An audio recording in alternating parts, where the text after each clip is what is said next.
Can a 38-year-old veteran truly outsmart the future of tennis? The 2026 Australian Open semifinal between Novak Djokovic and Jannik Sinner wasn't just another Grand Slam match, it was a masterclass in championship tennis. Everyone had written him off. The experts, the pundits, the betting odds, they all favored Sinner. But what we witnessed over 5 grueling sets was nothing short of legendary. Before we dive into the tactical breakdown, drop a like and subscribe because we're going to break down every crucial detail of this epic battle. Let's start with the numbers. Djokovic landed 11 aces compared to Sinner's 26.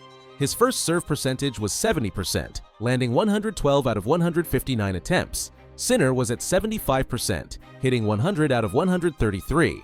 And here's the critical part. Djokovic won 71% of his first serve points compared to Sinner's 80%. The second serve numbers tell an important story. Djokovic won 51% of his second serve points, Sinner won 52%. Almost identical. But the real story is in the pressure moments. Djokovic made a critical tactical adjustment starting in the third set. Instead of engaging in high-octane baseline exchanges where Sinner thrives, the Serbian began varying his pace, mixing in slices and changing his court position. Sometimes behind the baseline, sometimes inside the court. This inconsistency in positioning threw Sinner off completely. Here's the pattern. Djokovic would push Sinner wide with a cross-court forehand, then float a slice cross-court backhand, giving himself time to recover. When Sinner tried to accelerate from that slice, Djokovic was already in position, ready to use his defensive skills. Another pattern that Novak used a lot during the match was the forehand down the line. He was opening the court very well, forcing Sinner and creating a space on the backhand that let him hit many forehand winners. This is championship-level tennis IQ.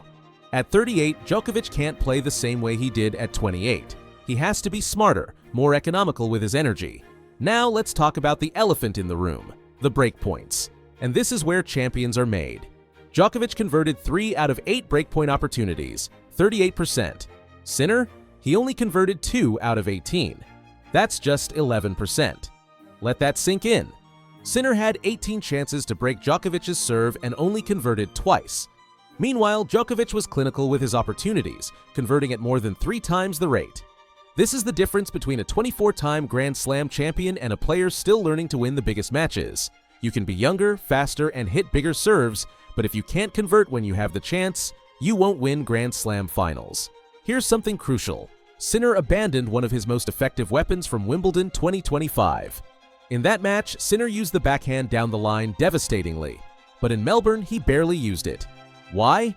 Maybe the slower conditions made it riskier, or maybe Djokovic's positioning forced more cross-court play.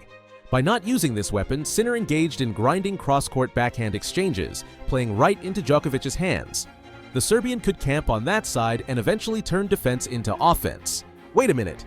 Before we continue, I have an opportunity for you.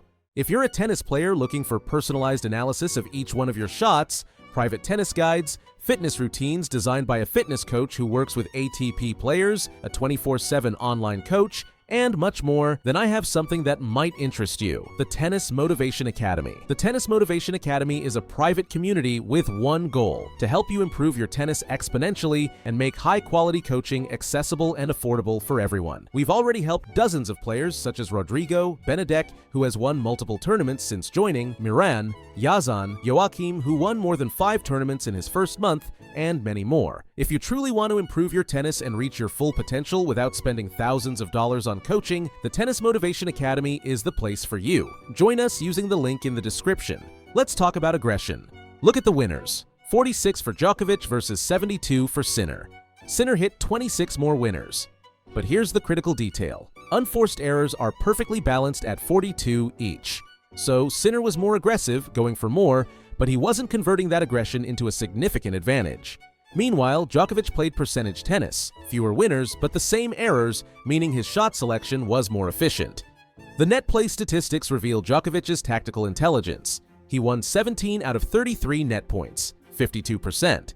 Sinner won 22 out of 28, 79%. But here's what matters.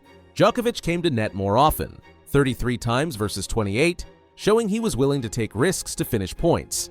When Sinner did come forward, he was more successful, but he didn't do it enough.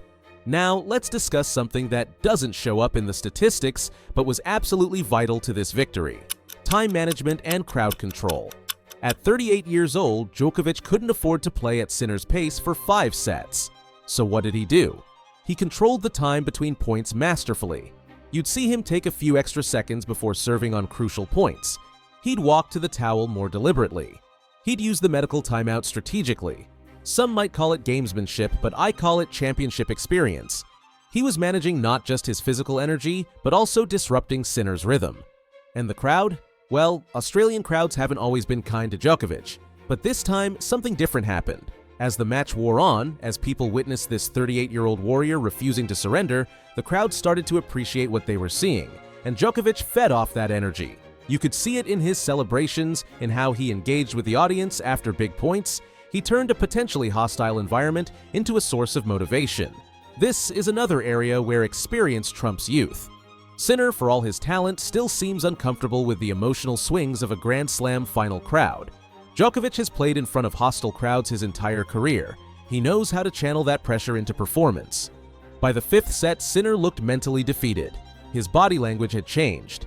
He was still fighting, still trying, but you could see he didn't believe he could win anymore. And against Djokovic, once you stop believing, it's over. The final statistics paint a clear picture. Djokovic won 140 total points to Sinner's 152. In a 5-set match, Sinner won 12 more points overall. But Djokovic won when it mattered most. Looking at service points, Djokovic played 133 service points and won 97. Sinner played 159 and won 104. On return points, this is where the battle was truly won. Djokovic won 34 return points from 133 opportunities, 26%. Sinner won 52 from 159, 33%. Sinner was more effective at breaking down Djokovic's serve, but Djokovic's ability to hold under pressure and convert the crucial break points made the difference. So, what can we learn from this masterpiece? First, that tennis at the highest level is won on the margins. Sinner had better overall statistics, more aces, higher first serve percentage, more winners, more total points. But Djokovic had something more important. He performed better on the crucial points. Second, that breakpoint conversion is everything. Sinner created 18 break opportunities but only converted 2. Djokovic created just 8 but converted 3. That's the difference between talent and championship mentality. Third, that at 38 years old, Djokovic can no longer outrun or overpower the next generation. But he can outsmart them, outmaneuver them tactically, and most importantly, outlast them mentally. Is this the greatest upset in Australian Open history? Maybe not in terms of rankings, but in terms of defying expectations and showing what's possible when a champion refuses to accept defeat? Absolutely. Will we see these two battle again in Grand Slam? I certainly hope so, because what Djokovic showed us in Melbourne is that the next generation still has lessons to learn from the old guard.